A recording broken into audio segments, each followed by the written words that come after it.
Hey, it's Carrie with the Bookkeeping Nerd. This is video 5 of my series, Bookkeeping for Etsy Sellers. So tax season is coming up, so let's get your books ready so that you can hand the right numbers to your CPA. So far in my video series, I've showed you how to create a chart of accounts, how to set that all up inside QuickBooks Online. I've showed you how to import your bank statement and post your transactions for the month. For this video, I'm going to show you where to get all of your finance, your numbers from Etsy in your back office so that you can make sure that Etsy is paying you what you're supposed to get paid. And let me show you how to do that. So we're going to be using QuickBooks Online Simple Start. There should be a link below this video if you're new to QuickBooks. You can try it out. And as always, if you have any questions, you can contact me. There should be a link below this video for my website. Let's get started. So now we are going to go in and get your numbers for your Etsy business. So you're in your home page on your Etsy shop. And the first thing you're going to do is go over to the left and where it says Finances, click on that and go down to Monthly Statements. Click on Monthly Statements. And up here, we're going to go in the drop menu and click on January. All right, here's your January statements. We're going to click on the down button for sales, the down button for fees, and also for marketing. So this page right here is where we're going to take a lot of our numbers for our bookkeeping. The second place we're going to get them at the bottom of the screen where it says Download CSV File. We're going to click on that. And it opens up, and we're going to click on that. And it comes in Excel file. You can see right here everything looks pretty jumbled up. The first thing we're going to do is go up here to Data and click on Sort.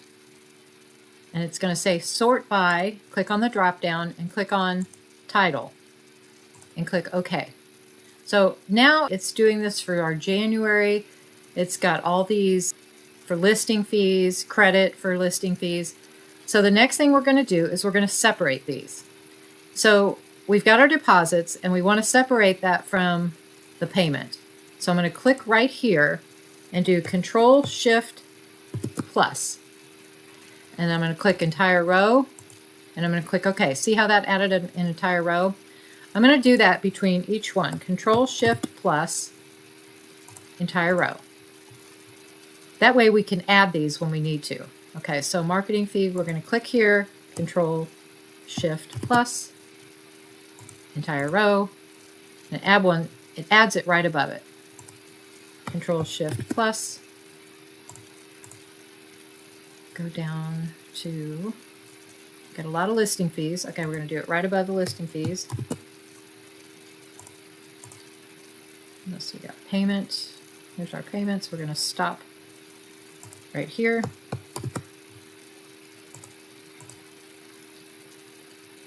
Processing. Now we've got a refund here.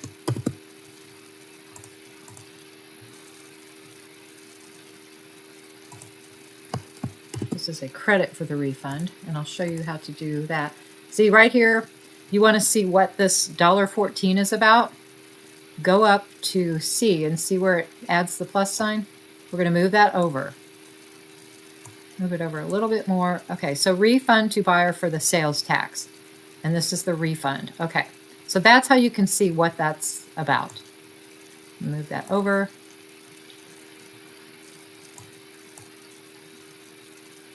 We're going to continue down. Sales tax paid. Control-Shift+. Transaction fees.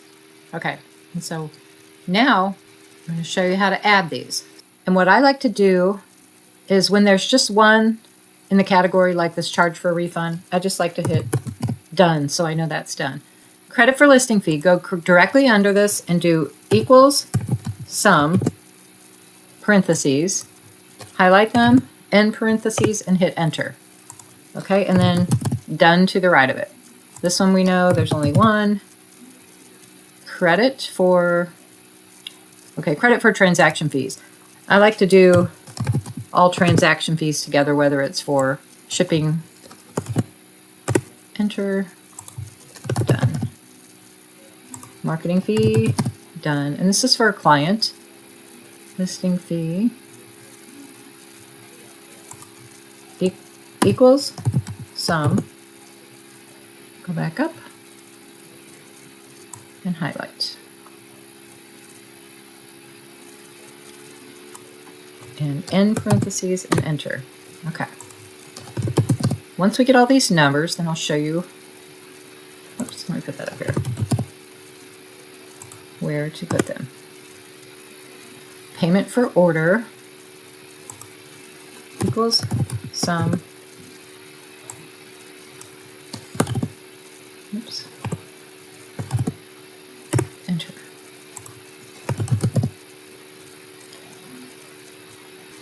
Okay. Processing fee equals sum.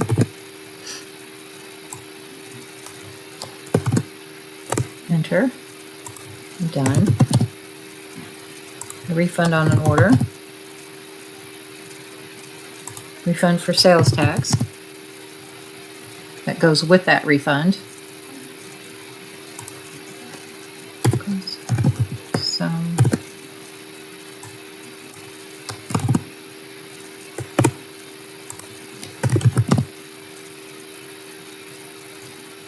Transaction fees. Last one. Equals sum.